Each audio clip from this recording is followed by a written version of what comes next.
The engine had been running for 47 minutes.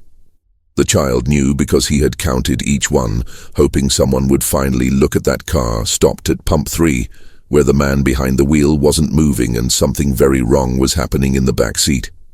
But nobody notices the obvious when the obvious is happening right in front of everyone. And when Edge finally approached the tinted rear window, what he saw turned his stomach inside out. Because some things, once seen, never leave your mind. The gas pump spat out the last few gallons of gas into the Harley as Edge watched the empty road stretch out like a scar on the Oklahoma asphalt. 3 o'clock on a dead Tuesday afternoon. The kind of time when even the wind seems tired of blowing. The small hand touched his elbow. Edge turned around. A boy, no more than 8 years old, with eyes too deep set for his age, wearing a Spider-Man t-shirt 3 sizes too big for his thin body. "Sir." His voice came out broken, as if carrying. That word required energy he didn't have. Edge didn't answer. He just stared. "That car over there." The boy pointed to a silver Chevrolet Malibu parked at pump 3, engine running, windows tinted. "It's been there for a long time." "So what?" "It's been 47 minutes, sir. I counted." Edge felt a tightening in his chest. Children don't count minutes for nothing. "Why are you telling the story?" The boy swallowed hard. His eyes darted to the side, then returned. Because I saw a hand hit the back window, but then it stopped. And the man in the front didn't get out. He just keeps looking in the mirror and smiling. A chill ran down Edge's spine. "Where's your mother?" "Inside.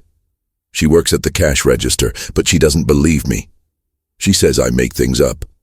Edge looked at the Malibu. The engine rumbled softly. Thin smoke billowed from the exhaust. The driver was motionless, head slightly tilted, as if listening to something, or waiting. "Stay here." "Sir." "He is." Edge walked slowly, heavy boots on the cracked concrete.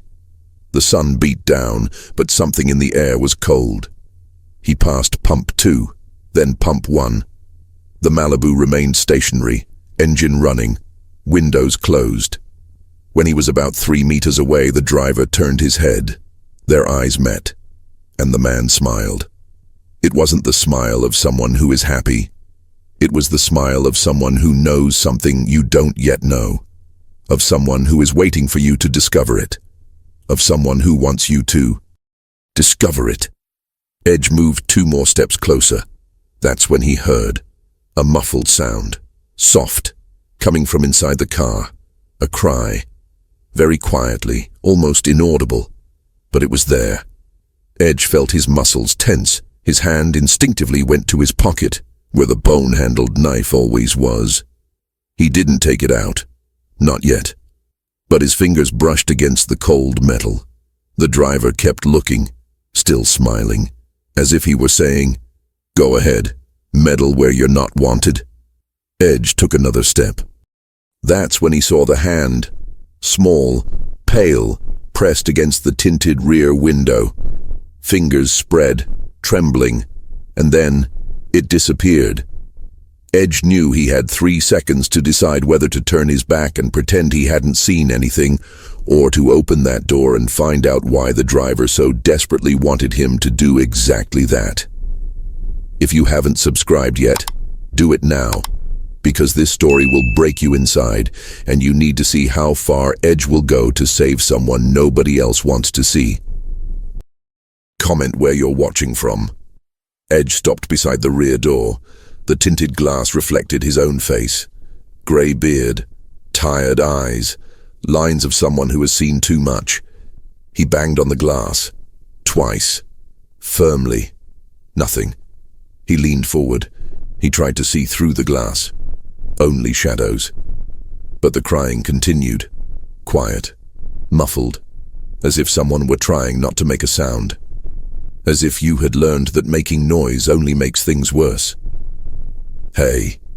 Edge's voice came out deep and controlled. "Roll down the window." The driver didn't move. I told you to roll down the window. Nothing. Edge circled the car, slowly, his eyes fixed on the rearview mirror where he saw the man's profile. Short hair, sunglasses, hands on the steering wheel, relaxed posture, as if he were just waiting for someone. When he reached the driver's side window, Edge slammed it shut. Harder this time. The man turned his head, slowly. The smile was still there. He lowered the window, just a few inches.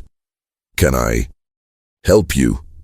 The voice was thin, too polite. "Can you tell me why there's a child crying in your back seat?" The smile grew wider. "Child? What child?" Edge felt his blood boil. His fingers tightened, but he held back. "Open the back door." "Sorry, friend, but that's none of your business. I'm making it my business." The man tilted his head, like a dog listening to a distant sound. "You're not a police officer." "No. So why don't you get back on your motorcycle and get on with your life?" Jup didn't answer. He just kept looking, straight into his eyes, waiting, measuring. The man sighed, theatrical. "Look, my daughter is having a nervous breakdown. It happens. She's sensitive. I'm just waiting for her to calm down." "Then why aren't you back there with her?" Silence. "Because she needs space." Edge didn't believe a single word. "Open the door." "No." "Open. Or what? Are you going to force me?" It was at that moment that Edge heard it again. It wasn't crying. It was a word. Short, quiet, but bright. "Help." Edge's eyes narrowed. "Last chance, open this damn door." The man took off his sunglasses. His eyes were sunken, empty. He looked at Edge as if he were looking at an insect. "You don't know what you're getting yourself into, man." "I know exactly." And then, before the man could react, Edge pulled the handle of the back door. Locked. Of course. The man laughed, softly, almost a whisper. "I warned you." That's when Edge saw the reflection in the rearview mirror. Two cars entering the gas station. Slowly. A black Dodge Charger and a red Silverado. Tinted windows. They both stopped behind the Harley, blocking the exit. 4 men left. None of them were smiling. And that's when Edge understood. That car wasn't the problem. It was the bait. Edge didn't move. The 4 men formed a semicircle 5 meters apart, all between 30 and 40 years old. Dirty jeans, loose t-shirts, tattoos on their arms. No weapons in sight, but Edge knew how to recognize the kind of people who don't need to show a weapon to be dangerous. The driver of the Malibu finally turned off the engine. He got out slowly. He closed the door calmly. He put his sunglasses back on. "Is this the problem?" One of the 4, the tallest with a snake tattoo on his neck, stepped forward. "Yeah." The driver pointed at Edge as if pointing out trash on the sidewalk. "He doesn't know how to mind his own business." Edge remained still, eyes on the 5, calculating distances, exits, angles. "I just want to know who's in the back seat." His voice came out firm. "No rush. Nobody you need to know." "Let me rephrase that. Who is the child asking for help?" The man with the snake around his neck gave a dry laugh. "You misheard, old man." "I didn't hear." That's when the driver of the Malibu approached. He stopped half a meter from Edge. The two stared at each other. "Do you know what your problem is?" The man spoke softly, almost intimately. "You think you're a hero. You think you can save everyone. But you can't. You're old, alone, and you're getting involved in something that will swallow you whole." Edge didn't blink. "Maybe. But before that, I'm going to open that door." The man smiled again. But this time, there was something different about the smile. Something cold, something that said, "You've just signed your death warrant." He took a step back. "Bring her." One of the 4 went to Malibu. He opened the back door, and he pulled. Edge felt the air leave his lungs. She was a girl, no more than 6 years old, tangled blonde hair, eyes swollen from crying, dirty clothes, hands tied with duct tape, a piece of cloth stuffed in her mouth. She looked at Edge, and everything was in that look. Fear, pain, despair, and something more. Hope. Edge felt something break inside him. Something old. Something he had buried years ago. Something he had sworn never to let return, because Edge knew what it was like to be tied up. He knew what it was like to scream and have no one hear. He knew what it was like to be 6 years old and understand that the world doesn't care about you. He was 4 years old when his father shoved him into the trunk of a '72 Buick and drove for 7 hours, non-stop, without explaining. Edge screamed until his voice was gone. He hit until his hands bled. When the trunk finally opened, his father was drunk. He said he'd forgotten Edge was in there. Edge never forgot. Let her go. His voice came out different now, lower, more dangerous. No. Let go. The snake charmer approached. He stood beside the driver. You're leaving now, or we'll make you leave. Edge looked at the girl again. She was trembling. Tears streamed down her dirty face. I am not going. The man sighed. That's fine. It was your choice. And then, before Edge could react, he felt the first punch hit his ribs and understood that this fight would not be fair, quick, or silent. Edge spun on impact. The punch had come from behind. A sixth man whom he hadn't seen exit. The Silverado. Rookie mistake. A mistake he hadn't made in 15 years. But anger had clouded everything. Another blow came. Edge blocked, dodged, counterattacked. His elbow struck the man's chin, sending him crashing to his back. But the other four were already on top of him. Kicks, punches, knee strikes. Edge managed to take down another one, then another. But there were many, and he wasn't young anymore. Every movement hurt. Every breath burned. Someone hit him in the back of the neck. Edge staggered. He fell to his knees. Blood trickled from his split lip. The driver of the Malibu crouched down in front of him. He held Edge's chin. He forced him to look up. I warned you. Edge spat blood on his shoes. The man chuckled. He stood up. He kicked Edge in the ribs. Put him on the ground. Two of them grabbed Edge by the arms. They threw him onto the concrete. One of them stepped on his right hand. Edge felt his bones creak. Do you think you're special? The driver bent down again. Spoke slowly with pleasure. Do you think you're the first idiot trying to play the hero? I've lost count of how many like you I've seen. Always the same story. Always the same ending. Edge tried to get up. Another kick. This time in the stomach. He coughed. He tasted blood. You know what we do with people like you? We let you live, but hurt enough that you'll never forget. So you'll never again meddle where you shouldn't. The man made a gesture. Two of them pulled Edge back up, holding on tight. Now you're going to watch us leave. With her. And you're not going to do anything, because if you do, we'll come back. And next time, you're not the one who's going to pay. He pointed to the gas station. To the 8-year-old boy who watched everything from afar, hands trembling, eyes wide. It's him. Edge felt his blood run cold. Son of a bitch. Another punch, this time to the face. His head snapped back. Everything went blurry. When his vision returned, he saw the man getting into the Malibu. He saw the girl being pushed back into the back seat. He saw the door slam. The engine started. No! Edge tried to break free, but the two held on tight. Malibu started to leave, slowly, almost in slow motion. Edge saw the girl's face in the back window, looking at him, begging. And then, she disappeared. The Charger and the Silverado followed behind. The two men released Edge. He fell to the ground. He tried to get up. He couldn't. His legs wouldn't obey. His head throbbed. Everything was spinning. He heard the engines moving away. He heard the silence returning. He heard footsteps. It was the boy.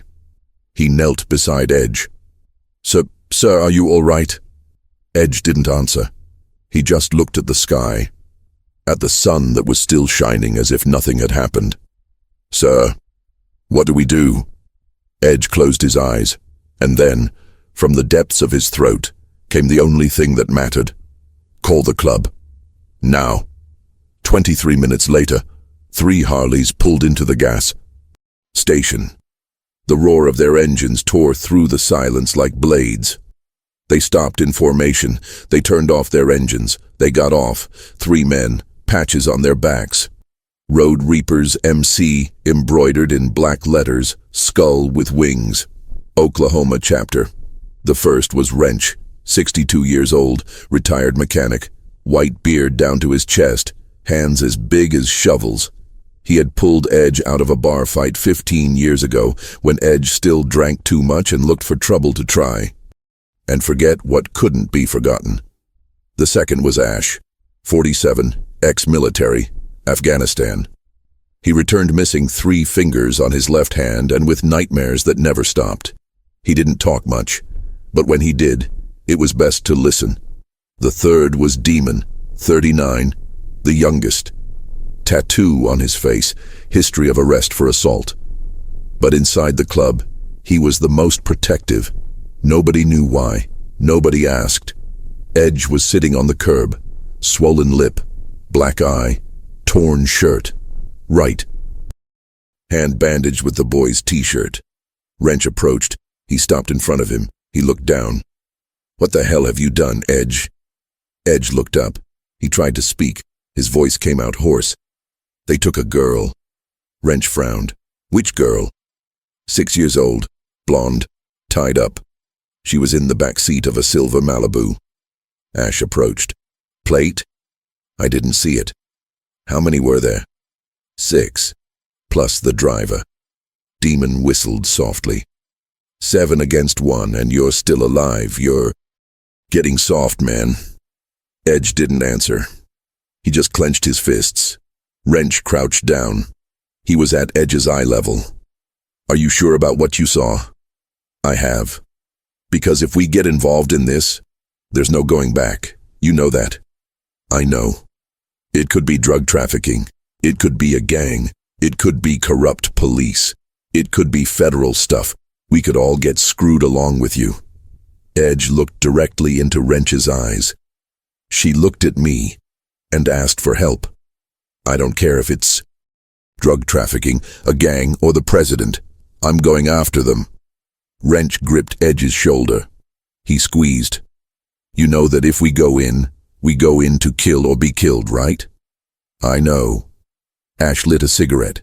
He slowly exhaled the smoke. "Is there a camera here?"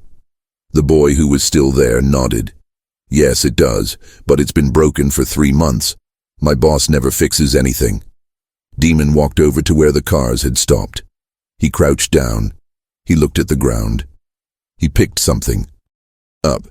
He brought it back, a piece of adhesive tape, with blonde hair stuck to it. He showed it to Edge. "Is this hers?" Edge nodded. Demon looked at Wrench. "So it's real." Wrench sighed. He stood up. He looked at the other 2. "Do you know what this means?" Ash threw the cigarette on the ground. He stomped on it. "It means we're going to break some rules." Demon smiled. It wasn't a pretty smile. "And some faces." Wrench looked back at Edge. "Do you have any idea where they went?" Edge closed his eyes. He tried to remember. Malibu, the direction, the sign he hadn't seen. But he remembered something else. The driver, he had a sticker on his windshield. Casino, Silver Moon. Wrench looked at Ash. "Do you know him?" Ash nodded. "It's 40 miles from here, Highway 9, shitty place. Drug trafficking, prostitution, illegal gambling. The police pretend it doesn't exist. So that's where we begin." Demon helped Edge to his feet. "Can you walk?" "With you." "Can you fight?" Edge looked at him. "I'll have to manage it." Wrench walked to his Harley. He stopped. He turned to Edge. "One thing, if we find her, And if she's already dead, will you be able to cope? Edge didn't respond right away, because he didn't know. But he knew that if he didn't try, he would spend the rest of his life seeing that look, pleading for help every time he closed his eyes. The Silver Moon was exactly the kind of place that should have been demolished 20 years ago. Peeling walls, a flickering sign half. The light bulbs burned out, a dirt parking lot. Trash scattered everywhere. 6 old cars, an abandoned trailer, and a sign that said, "Open 24 hours," but clearly lied. Edge dismounted from Harley. Pain shot through his ribs. He ignored it. Wrench, Ash, and Demon stopped beside him. There, Ash pointed. In the corner of the parking lot, half hidden behind the trailer, was a silver Malibu. Cold engine. Empty. But it was him. Edge felt his heart race. They're in here. Wrench was already heading towards the entrance. Calm down. Ash held his arm. We don't know how many there are. We don't know if they have weapons. We don't know anything. So what? So what if we go in like this? We'll come out in a garbage bag. Demon looked around. There's a back door, over there. He pointed to the side of the building. We'll split up. 2 go in through the front, 2 go in through the back. Wrench looked at Edge. Who are you going with? Like you. Front or back? Forehead. Ash and Demon moved to the side. They disappeared into the shadows. Edge and Wrench walked to the entrance. The door was ajar.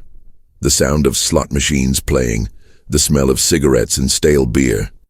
Wrench pushed the door open. The place was even worse inside. Dim red lights. 6 empty poker tables.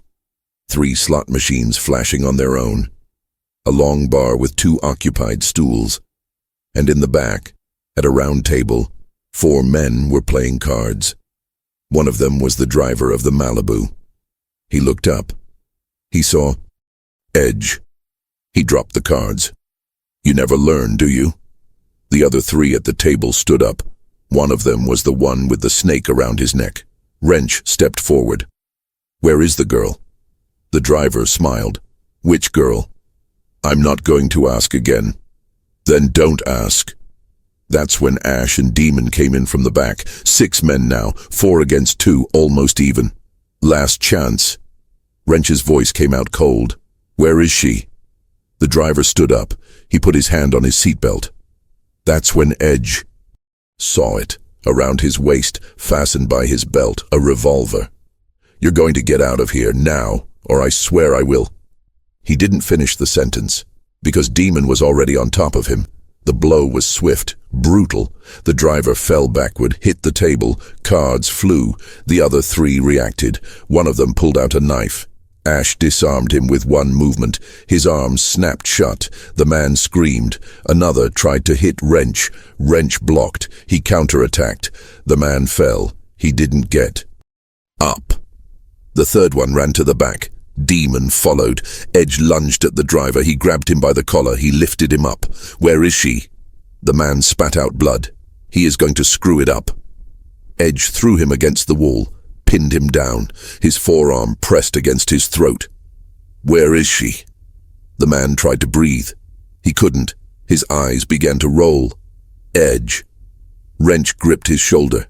He needs to talk, not die. Edge let go, just a little. The driver coughed. He choked. Finally, he spoke. She's not here. Where? I don't know. Edge pressed again. Where? I swear, I just pick up and deliver. I don't know where they go afterwards. Pick up and deliver to whom? The man hesitated. Edge pressed harder. For whom?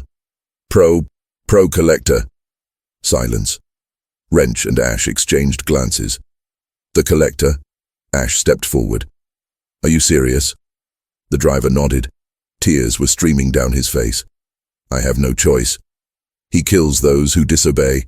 He kills entire families. Edge felt his stomach churn. The collector wasn't just a name. It was an urban legend, A story that bikers, truckers, and roadgoers whispered about. A man no one saw, no one knew, but everyone knew he existed. He collected children, and nobody ever saw them again.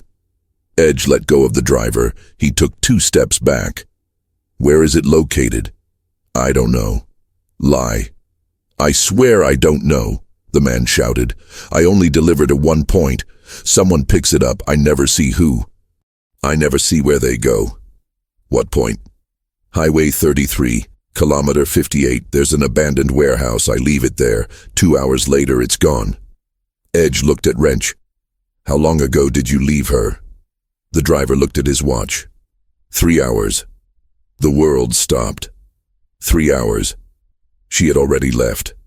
And if the collector really existed, they had just entered a hunt where the monster had no face, left no trace, and never lost.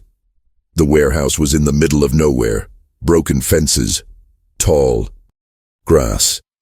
A rusty metal structure that looked more like the skeleton of something that died long ago. No cars. No sign of life. Edge jumped off the Harley before it came to a complete stop. He ran to the side door. He kicked it. The door gave way. He got in. Empty.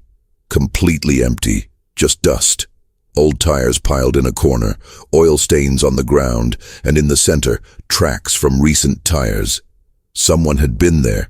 Someone had been looking for something. Or someone. And he was gone. Edge fell too. His knees. Too late. They were too late. Wrench came in behind him. He put his hand on Edge's shoulder. We don't give up. She's already gone. But we know where to go. Edge looked up. We don't know shit. Ash was examining the marks on the ground. Large tires, truck or van. It passed by here recently. The ground is still damp where the tire pressed. Demon was looking at something in the corner. Here. They all turned around.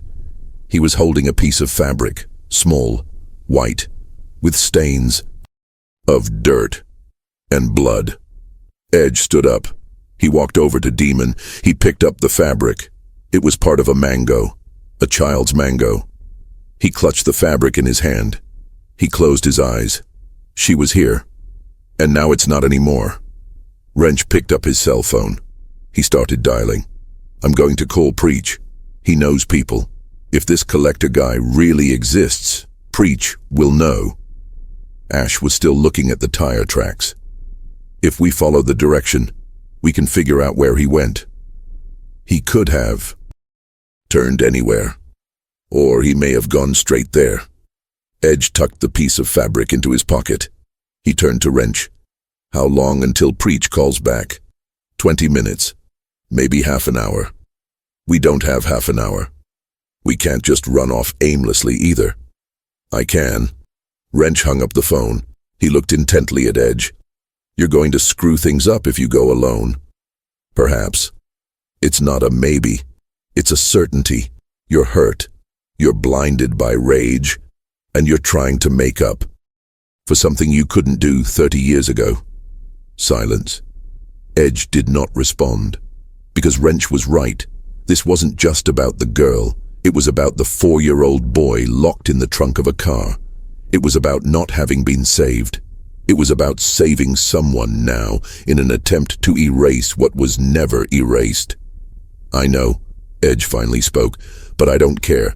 If I don't try, she dies, and if she dies, He didn't finish. It wasn't necessary. Wrench sighed.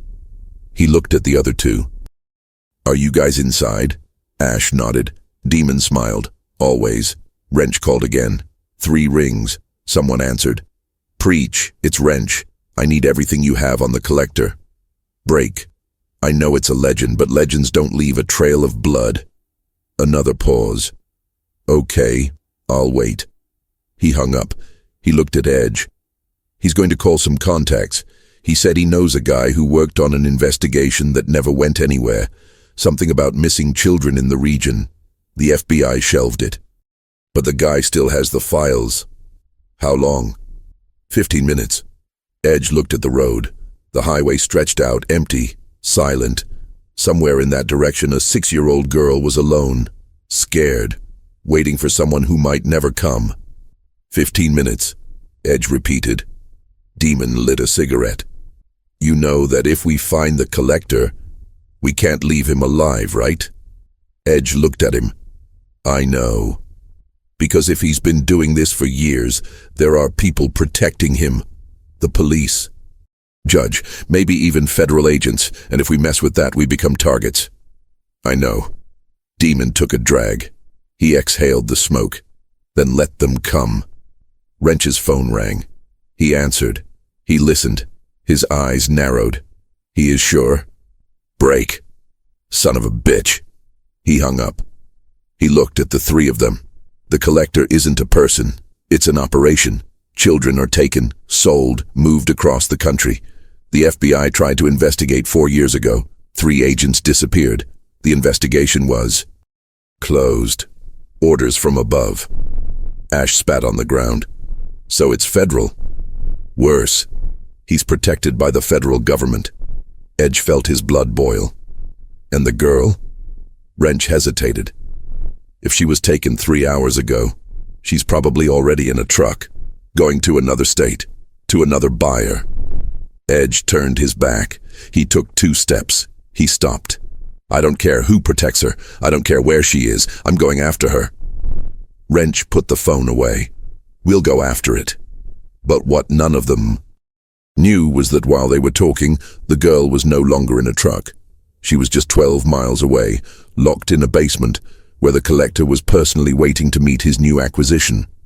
The house was at the end of a dirt road. No neighbors, no streetlights, just silence and darkness. But it wasn't silence that led them there. It was a mistake. The driver of the Malibu, still bleeding, still broken, talked too much. He said he'd never seen the collector, but he let something slip. Once he made a delivery and saw a truck with a farm license plate, a custom plate. Shepherd 1, Wrench called Preach again. Preach knew a customs broker. The broker had access to records. The license plate led to a name, Thomas Shepherd, farmer, 63 years old, retired, widower, no children, owner of 140 acres of land in northeastern Oklahoma, and with a clean record. Too clean, no fine, no complaint, no lawsuit, nothing, as if he were invisible or protected. Now Edge, Wrench, Ash, and Demon were 100 meters from the house. Harley's hidden behind a line of trees, engines off. Total silence. The house was large, 2 stories, old wood, metal roof, lights on downstairs, a black Ram pickup truck parked out front, and next to it, a red Silverado, same one that had blocked Edge at the gas station. It's here, Ash whispered. Edge was already moving. Calm down. Wrench held him back. We don't know how many are in there. I don't care. Well, I'll call. If we go in, shooting, the girl could die in the crossfire. Edge stopped. He took a deep breath. Wrench was right. So, how do we do it? Demon pointed. Side window, it's ajar. I can get in. I'll see how many there are. I'll find the girl. I'll go back. Then we'll make the plan. Ash looked at him. What if they catch you? Demon smiled. They won't. He didn't wait for an answer. He was already running. Low. Silent. He crossed the 100 meters in less than 20 seconds. He reached the window. He looked. Inside. He waited. Then he disappeared into the house. 2 minutes. 3. 4. Edge was about to go after them when Demon climbed out the same window. He ran back. He stopped in front of them, breathing heavily. 5 men, all armed, revolvers, a rifle. They're in the room, drinking, talking about a delivery tomorrow morning. And the girl? Edge asked. Demon looked down. Basement, door locked. But I heard her. She's alive. Edge felt his chest tighten. Viva. There was still time. We're going in. Edge was already turning around. Ash held him. 5 armed, 4 unarmed. How do you think this ends? With them dead, or with us? Wrench looked at the 3 of them. There's a way. We don't go in through the front. We cut the power. They'll come out to see what happened. When they come out, we go in. What if they don't all leave? Then we improvise. It wasn't the best plan, but it was the only one. Demon pointed. Power box, left side of the house, 30 meters. I'll go. Ash stood up. I'll go with you, Edge said. Wrench grabbed his arm. No, you stay here, with us. Because if things go wrong, you're the only one who's going to go into that house and not come out without her. Edge looked into Wrench's eyes. Promise. You're going to bring her back. No matter what happens to us, you're going to get her out of there. Edge swallowed hard. I promise. Wrench let him go. Ash was already on his way. He crossed the distance. He opened the power box. He turned the key. The lights in the house went out. Everything went dark. Silence. Then, voices. Angry voices. Someone shouted something. Door opening. 3 men came out. Flashlights in hand. Walking towards the box. Wrench, Demon, and Edge moved. Fast. They entered through the front door. The room was empty. Beer bottles on the table. Letters scattered around. TV on, but no sound. Basement. Demon pointed. Door at the back. Locked with a padlock. Edge ran over there. He pulled the padlock. It wouldn't budge. Get out. Wrench pushed him aside. He gave him 2 kicks. The padlock broke. Edge opened the door. Stairs descending. Total darkness. He went down. Each step creaked. Smelled of mold. Cold. At the bottom of the stairs, another door. Also locked. But this one was made of wood. Edge kicked. Once. Twice. 3 times. The door burst open. He went in. And he saw. In the corner, huddled up. Hands still tied, mouth still gagged, eyes wide open, trembling. The girl. Edge knelt down. Hey, hey. It's okay. I came to get you out of here. She didn't move. She just stared, as if she couldn't believe it. Edge removed the tape from her mouth, slowly. Then he cut the rope from her hands with the knife. Are you hurt? She shook her head. No. But tears were streaming down her face. Everything's fine. I'll take you home. That's when he heard. Above. Shouting. Gunshots. And then a voice he didn't recognize shouted, Someone's in the basement. And Edge understood that it was now kill or be killed. Edge picked the girl up in his arms. She was light. Too light. As if she hadn't eaten in days. He climbed the stairs. Quickly, but carefully. Protecting her head. When he reached the top, he saw Wrench on the ground, blood on his shirt, conscious but injured. Demon was fighting hand to hand with 2 men. One of them fell, the other grabbed a bottle. He broke it over Demon's head. Demon staggered. He didn't fall. Ash was standing, holding one of the men by the throat. The man had a knife. He was trying to stab him. Ash blocked it. Twisted his arm. Bone broke. The man screamed, and in the middle of the room, standing, was a man Edge hadn't seen before. Tall, gray hair, suit, as if he were going to church, not to a slaughterhouse. He was holding a revolver, and he was pointing straight at Edge. Put her down. Edge didn't move. I told them to put her on the ground. Edge stepped forward. The man fired. The bullet passed inches from Edge's head. It shattered the wall behind him. The girl screamed. Next, it'll go into your head, the man shouted. Now put her down. Edge stopped. He looked at the man, then at the girl.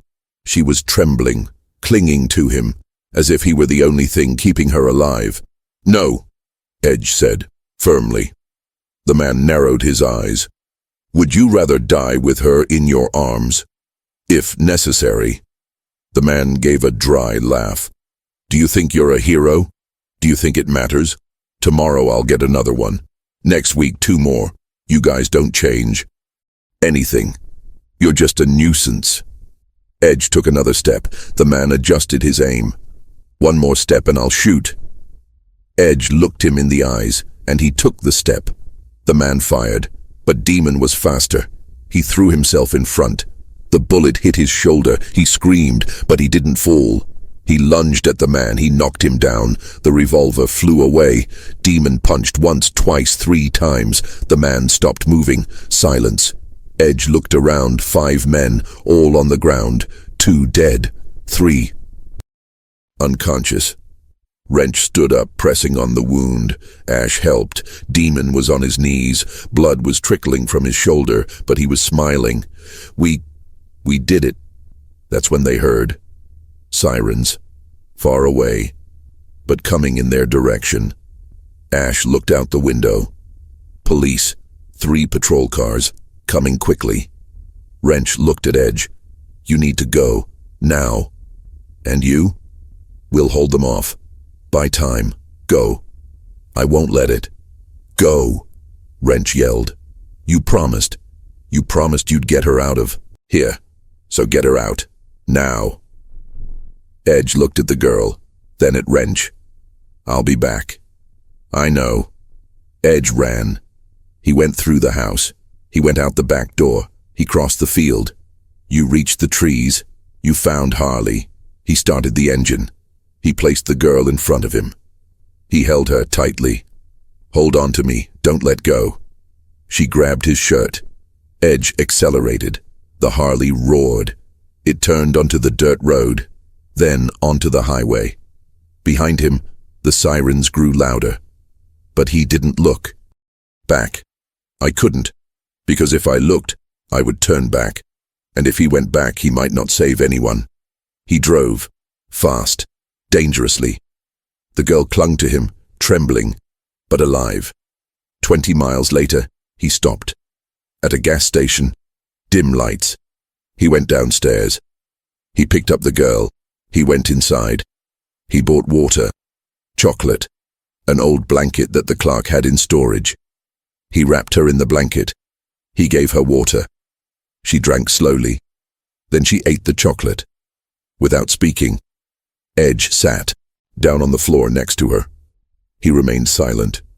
After 5 minutes, she spoke. First time. Low voice, broken. My name is Sarah. Edge looked at her. Nice to meet you, Sarah. I'm Edge. Are you a police officer? No. So why did you save me? Edge didn't respond right away. How do you explain to a 6-year-old that he was saving her because no one had saved him? Then he said the only thing that mattered, because nobody deserves to be afraid alone. Edge left Sarah at Aiguë Hospital 60 miles away. He told the nurse he'd found her on the road. He didn't give her a name. He didn't answer questions. He just assured her she was safe. And he left before anyone could ask more questions. Now he was back on the road, heading back to Oklahoma, heading back to the club. But something was wrong. Wrench wasn't answering the phone. Not Ash, not Demon. Edge called the clubhouse. No one answered. He accelerated. When he arrived at the clubhouse 2 hours later, the door had been broken into. He went in. Empty. Chairs overturned, bottles broken, bloodstains on the floor. Wrench. Edge Gritto. Nothing.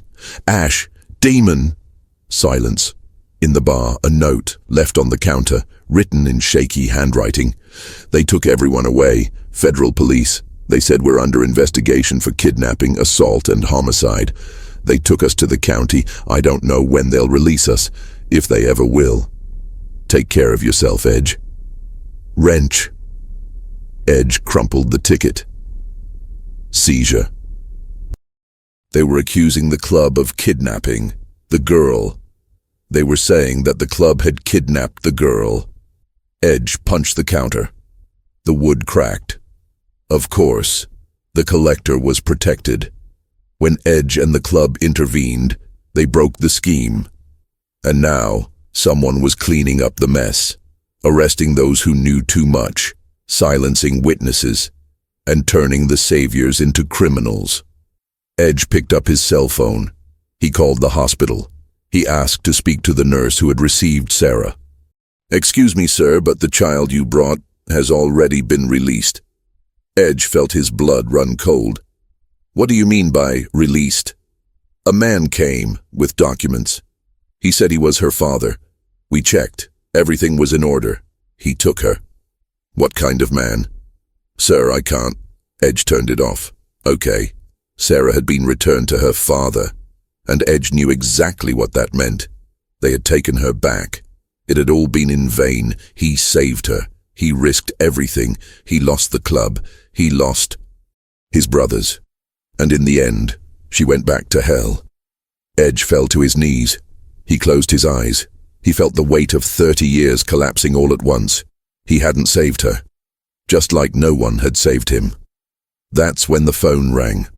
Unknown number. Edge answered. Silence. Then a voice, small, trembling. Edge? He recognized it immediately. Sarah.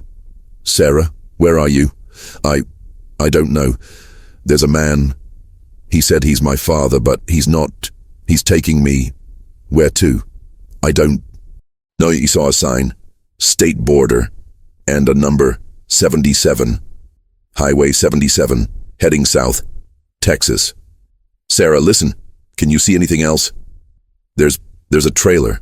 Right out front. Something written on the side. What? Desert King. Edge stood up, already running towards Harley. Sarah, you're going to hang up now, but I'll find you, I promise. Edge, I'm scared. I know. But you are strong. Stronger than them. Hold on a little longer. She sobbed. It is fine. The call dropped. Edge started the Harley. He accelerated. Highway 77 South, Trailer Com, Desert King. He had a clue. And this time, he wasn't going to fail. Because now it was no longer about saving a child. It was about preventing the monster from winning again. Edge found the trailer 3 hours later, parked on the side of the road, 10 miles from the Texas border, engine off, empty. But the man was there, sitting on an old wooden bench, alone, smoking, as if he were waiting. Edge stopped the Harley 20 meters away. He got off. He walked over to him. The man looked up. He wasn't surprised. I knew you would come. Edge stopped 5 meters away. Where is she? The man took a drag. He exhaled the smoke slowly. You don't give up, do you? They've already beaten you up. They've already arrested your friends. They've already taken everything from you, and you still come.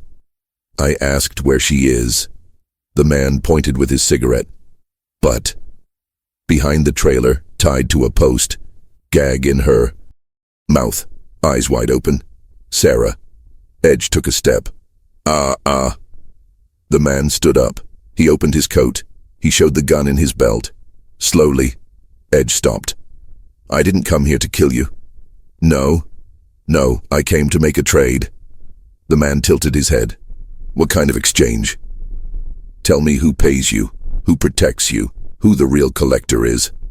I'll let you go, and I'll keep the girl. The man laughed, without humor. And why would I do that? Because if you don't, I'll kill you. And you know it. The man looked at Edge. He measured. He calculated. You're bluffing. I'm not. Silence. The wind blew. Dust rose. The man threw the cigarette on the ground. He stomped on it. I don't know who the collector is. Lie. I swear, I only take orders. I've never seen a face. I've never heard a voice. Only messages, text, and cash payments. Edge didn't believe it. So who's sending you the messages? I don't know. It's always changing, a different number each time. And the money? They leave it. Somewhere. I pick it up. Edge took another step. You're lying. I'm not here, the man shouted. I'm just a pawn. I don't know anything. I only do what I'm told. If I don't, they'll kill my family. Edge stopped. Family. Do you have family? The man lowered his head. He had. What happened? They took my son 6 years ago. They said that if I worked for them, they would return him. I worked. I did everything they asked. They never returned him. Tears streamed down her face. He was 8 years old. His name was Daniel, and I never saw him again. Edge felt a tightening in his chest. This man was not the monster. It was another victim. Then why do you continue? Because I have no choice. They said that if I stop, they'll kill my wife. And I can't lose her too. He fell to his knees, sobbing. Edge looked at Sarah, then at the man. Get up. The man looked up. Get up. Now. He stood up, trembling. You're going to let her go. You're going to leave. You're going to go back to your wife. And you're never going to do this again, understand? The man nodded. But they will. I'll take care of them. You can't. I'll take care. Edge repeated, more firmly. The man looked at him, then at Sarah. He walked over to her. He cut the ropes. He removed the gag. Sarah ran to Edge. She grabbed him. The man stood still, staring. Why? He asked. Why are you doing this? Edge looked at Sarah, then at the man. Because I know what it's like to lose. The man nodded. He turned around. He got into the car. He drove away. Edge stayed there, Sarah in his arms. He knew it wasn't over. The collector was still out there, protected, invisible. But now, Edge had something he didn't have before. Anger. And a name. Daniel. Because if he couldn't save all the children, at least he would destroy whoever was taking them. One monster at a time. 3 weeks later, Sarah was in a foster home. Safe. Cared for. Far from those who had tried to hurt her. Edge visited. When he could. He brought chocolate. He told stories. He never stayed long, but he always came back. Wrench, Ash, and Demon were released. Investigation closed. No evidence, no witnesses, as if nothing happened. But something had happened, and everyone knew. The club was different now, quieter, heavier, because they had seen what lay beneath the surface, and it couldn't be forgotten. Edge was sitting on a bench outside the clubhouse. The sun was rising. He had cold coffee in his hand. Wrench sat down next to him. Are you okay? Edge didn't respond right away. I don't know. You did the right thing. I did? He saved her, but I didn't save the others. Wrench remained silent. You can't save everyone, Edge. I know. But you can try. Edge looked at him. Until when? Until I can't anymore. Edge took a sip of the cold coffee. He grimaced. Daniel, the guy's son. He was 8 years old. He disappeared 6 years ago, and he's out there. Somewhere. Just like Sarah was. And you want to go after it. Try. Even knowing that it could kill you? Try. Wrench sighed. You're crazy. I know. But you're not alone. Edge looked at him. Wrench stood up. He tapped Edge on the shoulder. We'll go with you, wherever you go. Because that's what we do. We don't give up. Edge nodded. He knew it was going to be a long road. I knew it might not have a happy ending. But he also knew that as long as there was a child asking for help, he would be there. Because he had been that child. And nobody had come. But now, he was the one who was coming. And that had to be enough. Edge finished his coffee. He stood up. He walked over to the Harley. He started the engine. The snoring echoed in the morning silence. He looked at the road. And he continued. Always following, because the road never ends, and not even the call. Some save people because they want to be heroes. Others because they remember too often what it's like not to be saved. If this story touched you, hit like. Now, subscribe to the channel and activate the bell, because in the next video, you'll find out what happened to Daniel and how Edge will have to make the hardest choice of his life. Save the child, or take revenge on whoever took her. Don't miss it.